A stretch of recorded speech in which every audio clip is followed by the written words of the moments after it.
Good evening, everybody. How's everybody doing tonight? Thank you guys for coming out. Really appreciate this. I'm a little nervous. This is my first TDOR event, so it's a new thing for me. My name is Sarah Austin. I'm a podcast host. We do a show every week where we talk about all the things you can't talk about at work, and LGBT issues being one of those. When we were talking about the event tonight, it was mentioned we were looking for someone to do an opening prayer or a opening closing prayer or an invocation, and I said maybe we could do a secular invocation. This is a topic that's actually in the news a lot lately that we talk about on the show, where folks are coming to their city councils and to their government offices and saying, hey, we'd like to say a thing at the beginning of your meeting too. And so that's what I'm going to do tonight. Just to tell you a little bit about humanism, if you're not familiar with what humanism is, it's the idea that we can be good because it's the right thing to do. We can do the right things.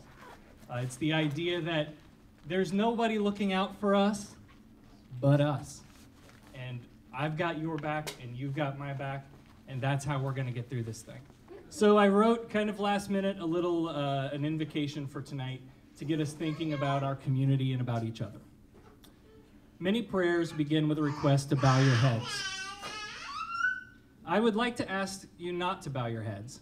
Instead, I would ask that you take a moment and look around at all of the people here in this moment, sharing together this extraordinary experience of being together in community to honor those who are no longer with us, and of dedicating ourselves to working toward making this a better place for everyone.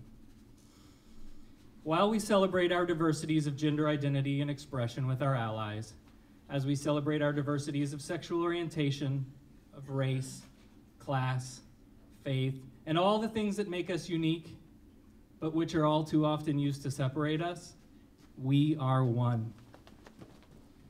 My secular humanist tradition stresses, by the very fact of being human, that we have much more in common than we have differences. We share the same spectrum of potential for care, for compassion, for fear, for joy, and for love. Carl Sagan once wrote, "For small creatures such as we, the vastness is bearable only through love."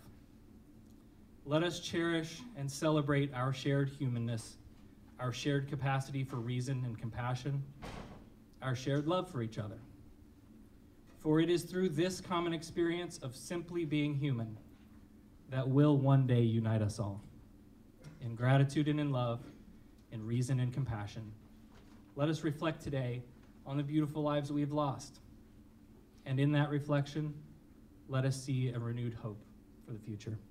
Thank you.